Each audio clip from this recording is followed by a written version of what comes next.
I met with a client who originally planned to start taking Social Security as soon as they retired, who met with another advisor who told them to sell all of their United Health Group stock right away. He had about $400,000 of stock, and about $300,000 of that were gains.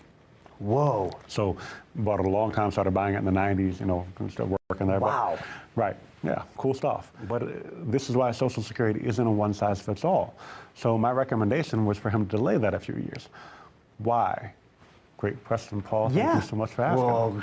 So in his scenario, obviously you need money. Yeah. So let's say that in his scenario, he needed about $60,000 a year to live, to be comfortable. Right. Right, to $5,000 a month, that's what he needed net after taxes to do the things that he wanted to do. Yeah, yeah. Well, you have these $200,000 in gains, $400,000 total in the stock. If he had sold it all like that broker wanted him to, he would have paid $45,000 in capital gains taxes.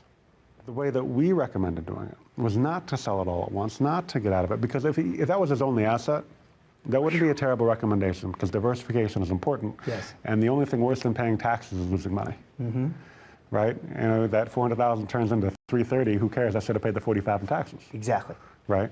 But that wasn't his mindset. His mindset was that he liked the stock. He wanted to continue to have the stock, and he had other assets that he could use that weren't just based on that one stock. Otherwise, I wouldn't have disagreed.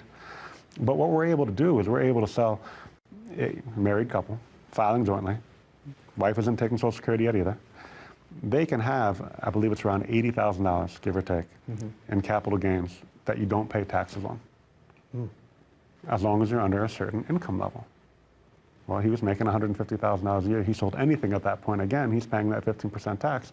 But when he's retired, and his wife is retired, and they don't have any other income, nothing from Social Security, they're able to sell that piece by piece over the next couple of years, live off of that money comfortably, which was the goal in the beginning, and not pay any taxes on it. So if you say, Ben, I could either pay $45,000 in taxes, or I could pay nothing in taxes, well, I want to pay nothing. Thank you for watching. If you'd like to schedule a 15-minute phone call, go ahead and click the link in the description below, and we look forward to talking to you soon.